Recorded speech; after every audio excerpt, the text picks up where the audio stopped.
Media তো বিএনপির পক্ষে কখনোই ছিল না। এখন মাঝে মাঝে দুই একটা থাকে, আসে, বললে কষ্ট করে লেখে আর কি বিএনপির জন্য বলেও।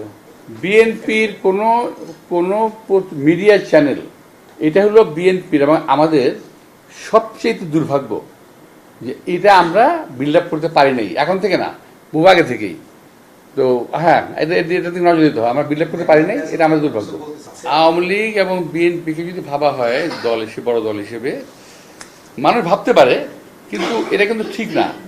কারণ প্রতিটা দলেরই কিন্তু নিজস্ব একটা শক্তি আছে, প্রতিটা দলের নিজের একটা ক্ষমতা আছে, প্রতিটা দলের পপুলারিটি আছে। এবং বিএনপি যদি নির্বাচনের ক্ষেত্রে প্রশ্ন আসে, যমুনা ইলেকট্রনিক্স ঈদে ডাবল খুশি অফার সিজন 3, যে কোনো পণ্য কিনলেই পাচ্ছেন নিশ্চিত ঈদ উপহার। সেক্ষেত্রে আমি বলবো যে বিএনপি সবাইকেই প্রতিদ্বন্দ্বী ভাবে, প্রতিপক্ষ না। বিএনপি কাউকে প্রতিপক্ষ ভাবে না, প্রতিদ্বন্দ্বী আমরা ভাবি। এখানে আওয়ামী লীগ না থাকলে যে অনেক আছে, অনেক দল আছে, অনেক মত আছে, অনেক মানুষ আছে, তারা সকলেই বিএনপির প্রতিদ্বন্দ্বী। একটা জঙ্গলের মধ্যে অনেক গাছ থাকে, বট গাছের উপরে বাতাস লাগে বেশি, বুঝতে পারছি? বট গাছের উপরে বাতাসটা বেশি লাগে, কারণ বট গাছটা অনেক বড়। আপনারা খেয়াল করে দেখেন যে কতগুলো ব্যবসায়ী, আমি নাম বলতে পারি কিন্তু নামগুলো বলবো না আমি এদের, তো এরা কিন্তু আওয়ামী লীগের পক্ষে কাজ করেছে, এখন বিএনপির বিপক্ষে সমস্ত, আমাদের এখানে অনেকেই আছেন আপনারা যারা নাকি বিএনপির বিপক্ষে কাজ করতেছেন টিল নাও, কিন্তু ওদের বিরুদ্ধে কোনো কথা তারা বলতেছে না। সকলে মিলে বিএনপিকে বিরুদ্ধে লাগছে। কথা হলো বিএনপি একটা দেশপ্রেমিক, জাতীয়তাবাদী দেশপ্রেমিকের একটা দল।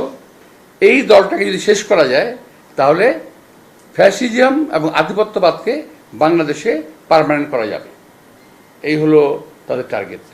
আর একটাই বিষয় আমি আরেকটা বলতে চাই যে আপনারা খেয়াল করে দেখবেন বিএনপির সঙ্গে আওয়ামী লীগকে ট্র্যাক করতেছে, কিন্তু আমার কথা হলো যদি বিএনপি আওয়ামী লীগের সঙ্গে বিএনপিকে ট্র্যাক করে, তা আওয়ামী লীগের নেতারা গ্রেপ্তার হওয়ার পরও, এই সময় মার্ডার কেস সহ গ্রেপ্তার হওয়ার পরও মুক্তি পায় কিভাবে?